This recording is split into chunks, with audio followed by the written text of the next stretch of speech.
Halo guys, apa kabar? Semoga semuanya baik-baik saja. Selamat datang kembali di sini bersama Ding. Saya akan memberikan informasi untuk teman-teman. Semoga informasi ini dapat menambah wawasan teman-teman semua.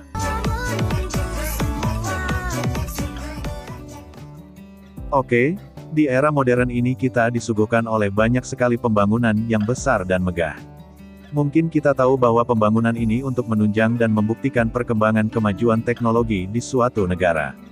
Dari zaman dulu atau zaman batu hingga saat ini kita sudah melihat perlombaan antar negara dalam membuat proyek yang besar. Dari sini kita lihat bahwa pembangunan itu sangat penting.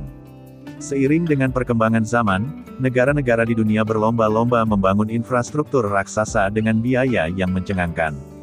Berbagai rekor megaproyek fantastis lahir, dari pembangunan jalan, gedung-gedung pencakar langit, bandara, jembatan, kota sampai stasiun luar angkasa. Berikut Ding akan sajikan daftar 7 megaproyek raksasa termahal di dunia. Namun, sebelum Ding membahas hal ini, bagi teman-teman yang menonton video jangan lupa untuk subscribe, like, share dan jangan lupa komentar di bawah untuk membantu Ding dalam saran dan kritik. Bagi yang sudah subscribe Ding ucapkan terima kasih.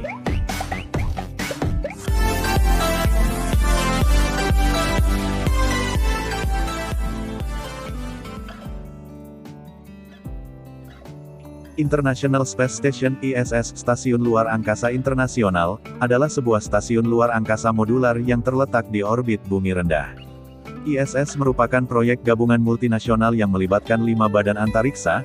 Mereka adalah NASA, Amerika Serikat Roskosmos, Rusia, JAXA, Jepang CSA, Kanada, dan ESA, Uni Eropa. Kepemilikan dan penggunaan ISS ditetapkan oleh perjanjian dan kesepakatan antar pemerintah. Stasiun ini berfungsi sebagai laboratorium penelitian gravitasi mikro dan lingkungan luar angkasa, yang mana penelitian ilmiah ini mencakupi bidang astrobiologi, astronomi, meteorologi, fisika, dan bidang lainnya. ISS cocok untuk menguji sistem dan peralatan pesawat ruang angkasa yang diperlukan untuk kemungkinan misi jangka panjang ke bulan dan Mars kelak di masa depan. ISS dibangun pertama kali pada tahun 1994. ISS dibangun oleh 5 agen luar angkasa, bersamaan dengan konsortium dari 15 negara. Pembangunan ISS (International Space Station) ini adalah salah satu proyek raksasa yang sangat mahal. Biaya yang dibutuhkan untuk pembangunan dan pengembangannya dapat melebihi $1 triliun atau setara dengan 14.125 triliun rupiah sampai selesai. Wow, duit sebanyak itu kalau buat beli bakso berapa porsi, ya?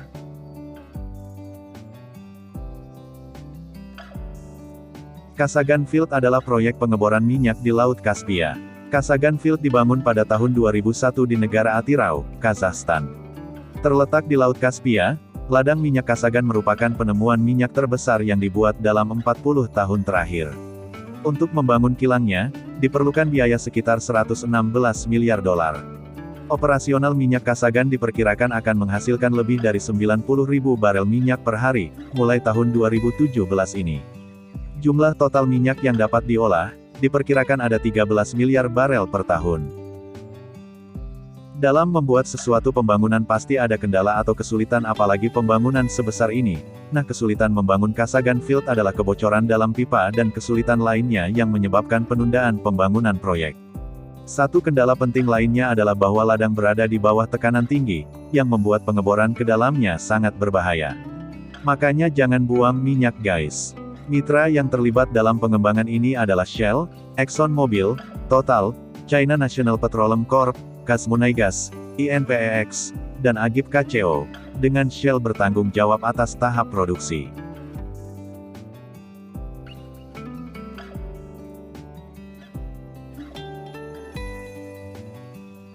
King Abdullah Economic City adalah proyek infrastruktur tunggal terbesar hingga saat ini di Arab Saudi dan pengembangan kota baru yang didanai swasta terbesar di dunia. Dibangun pada tahun 2005 oleh Raja Abdullah bin Abdul Aziz Al Saud di Makkah, Kerajaan Saudi Arabia. Dengan total luas pembangunan 173 km persegi, kota ini terletak di sepanjang pantai Laut Merah, sekitar 100 km sebelah utara Jeddah, pusat komersial Arab Saudi. Total biaya yang dihabiskan untuk membangun kota ini sekitar $86 miliar. Dibangun oleh Emaar Properties, perusahaan saham gabungan publik yang berbasis di Dubai dan salah satu perusahaan real estate terbesar di dunia dengan fasilitator utama Sagia Otoritas Investasi Umum Arab Saudi. Mengingat letaknya yang berdekatan dengan Mekah, sekitar 1 jam perjalanan darat, kota ini pasti akan menjadi daya tarik wisata baru bagi Arab Saudi. Jadi tidak heran kalau pembangunan kota ini juga mencakup beberapa hotel kelas atas, banyak villa mewah, beberapa universitas bergengsi, dan bandara besar.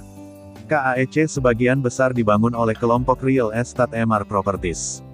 Mereka terkenal karena membangun gedung tertinggi di dunia, Burj Khalifa, di pusat kota Dubai.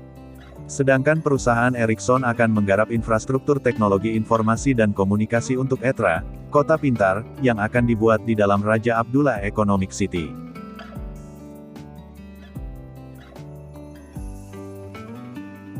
Dubailand merupakan sebuah komplek taman hiburan yang sedang dalam konstruksi di Dubai, Uni Emirat Arab.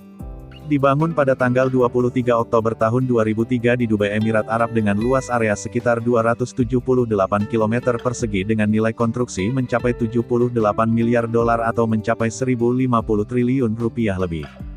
Konstruksi dari proyek ini sempat dihentikan pada 2008 karena krisis keuangan di Dubai, namun konstruksi Dubailand telah dipisah menjadi 4 fase. Pembangunan fase pertama diperkirakan selesai 2010. Aspek desain Dubailand didasarkan pada cerita rakyat Arab, khususnya kisah 1001 malam. Dorongan di balik proyek ini adalah bahwa beberapa pemikiran Dubai membutuhkan daya tarik utama yang diarahkan pada keluarga, untuk bersaing dengan kota-kota lain di kawasan ini untuk pariwisata. Dubailand merupakan visi dari pemimpin Dubai Sheikh Mohammed bin Rashid Al Maktoum. Target Dubailand adalah untuk menarik 15 juta turis menuju Dubai setiap tahun.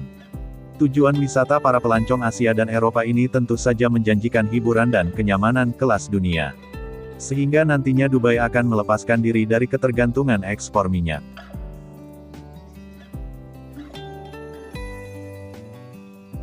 Pada tanggal 2 Desember tahun 2010, 11 tahun lalu, Qatar terpilih sebagai tuan rumah Piala Dunia 2022.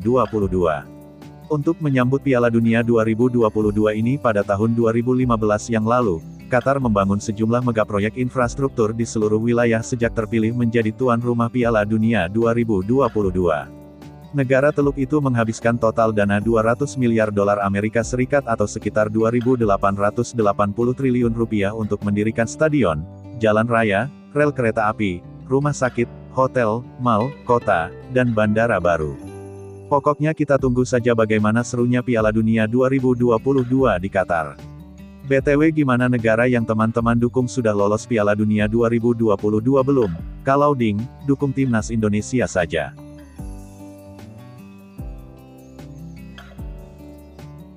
Dubai seperti tak pernah kehabisan membangun segala sesuatu, di dunia. Setelah beroperasi beberapa pembangunan terbesar sebelumnya, dilanjutkan dengan mal terbesar, ini ia memiliki bandara terbesar di dunia. Terletak di Jebel Ali, salah satu kota bagian di Dubai, Al Maktoum International Airport telah rampung dibangun dan menjadi bandara terbesar di dunia. Seperti bandara sebelumnya yang berada di Dubai yaitu Dubai International Airport, Al Maktoum International Airport dioperasikan oleh Dubai Airports Company. Jika selesai dibangun, bandara internasional ini akan menjadi bandara terbesar dengan pelayanan kepada lebih dari 160 juta wisatawan setiap tahunnya. Bahkan, bandara ini nantinya akan dapat menampung 200 pesawat sekaligus pada waktu bersamaan dan bisa mengoperasikan penerbangan dari 5 landasan pacu. Pembangunan bandara ini pun menelan biaya hingga 1.100 triliun rupiah atau setara dengan lebih dari 32 triliun rupiah.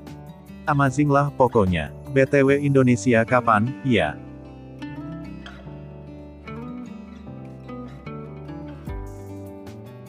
China memang telah dikenal memiliki masalah pasokan air sejak lama. Bagian utara China diduduki oleh lebih dari 50% keseluruhan warganya. Padahal pasokannya hanya 20% dari sumber daya air negara.